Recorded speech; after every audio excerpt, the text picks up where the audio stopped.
Happy Sunday, our viewers. Welcome to Gashi's Kama TV. It appears that Stephen Kalonzo Musyoka ameamua kuwa katika barabara. He is already on the 2027 presidential campaign mode. Kalonzo has hit the road. Ukimtazama Kalonzo utaona ni mtu tofauti kabisa na yule ambaye tulikuwa tunamjua hapo beleni.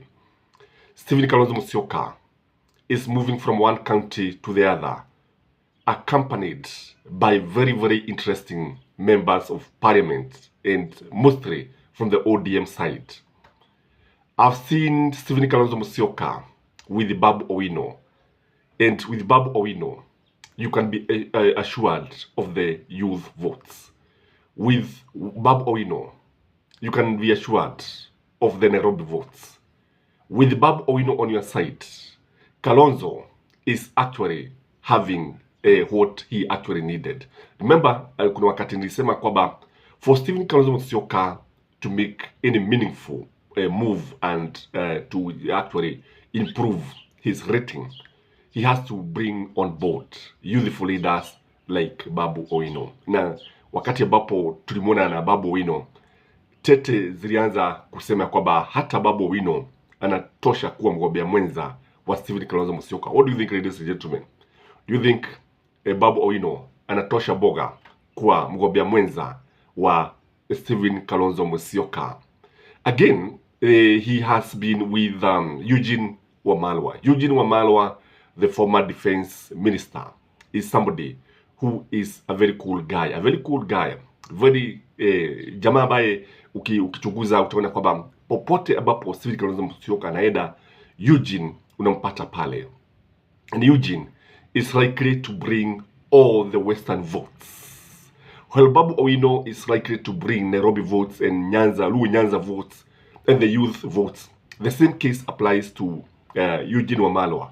Eugene, just like his elder brother, ni mtu ambaye alikuwa naibu wa rais, he was Kibaki's deputy president, that time referred to as vice president, kijana Wamalwa. Kile ambacho tunamuona ni kwamba Mulebe Nation ni watu ambao watakuwa na nafasi muhimu wakati wote ambapo tunaona akigombea yote yule ambaye anataka kugombea kiti cha urais. And that is why you see even William Samoei Ruto trying to camp in the Western Nation. That is why you see akijaribu kumuinua Musalia Mudavadi for him to win the Luhya votes.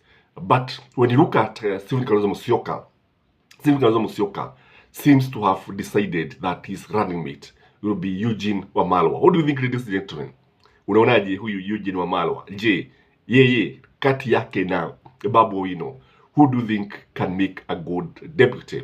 But if you ask me, the fact that Eugene Wamalwa has been in government, he has been in defense, as a defense minister, he knows how the government operates, he understands statecraft, and the way he worked very closely with Uhuru Muigai Kenyatta, anajua pale ambapo pana makosa. And I think Uhuru Muigai Kenyatta, there was a time he had even considered making him the deputy president, his running mate, kabla ya kumchukua William Samoei Ruto.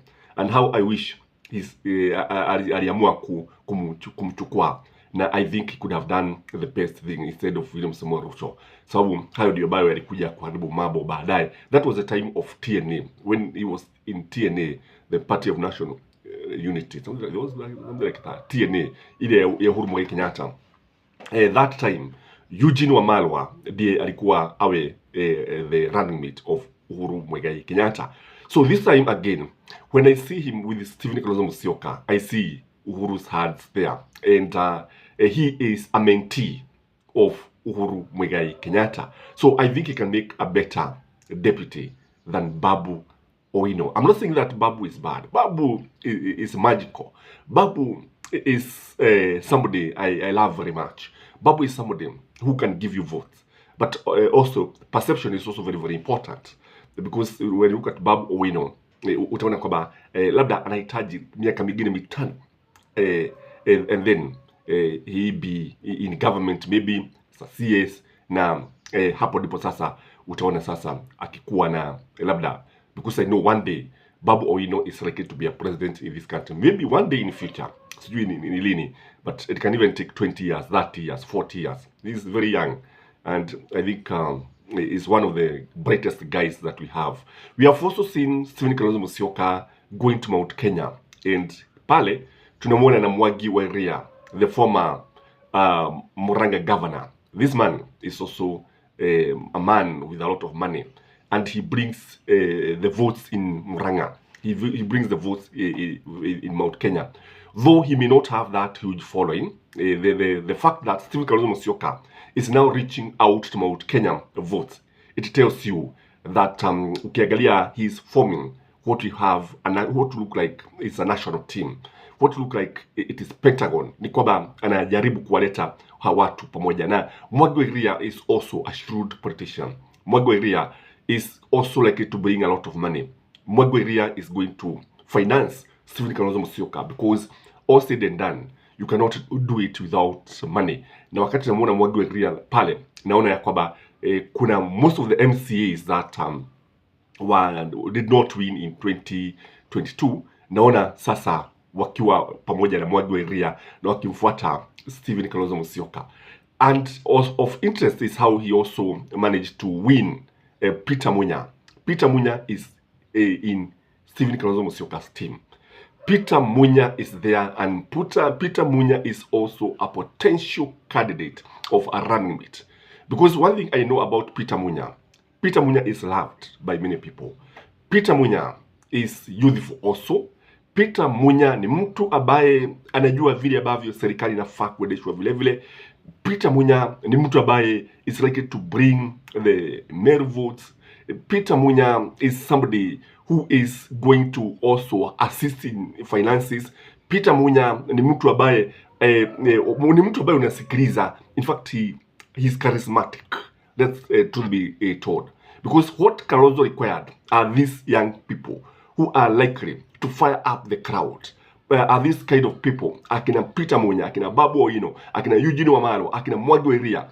These are the people who hit below the belt. These are people who don't mince words, and they say what they mean, and they mean what they say. These are people who can be trusted by people, because when you look at Peter Munya, the fact that he was also in the cabinet is, I think, agriculture minister, is somebody people have seen what he used to do. Na ukiuliza watu ambao wana ni wakulima kahawa, wakulima majani chai, wakulima miraa, watakwambia kwamba even the avocado farmers and wale wengine wa macadamia, they will tell you that during his time, during Uhuru Muigai Kenyatta's time, farmers were happier. Farmers were very, very happy. Farmers could have money in their pockets, not like today. And even the taxes that have been introduced by the government of Kenya Kwanza, utaona kwamba Peter Munya has been against this. And Peter Munya, wakati mwingi alikuwa anaangalia pale ambapo mkulima atafaidika. Ukimtazama sasa, he brings a lot of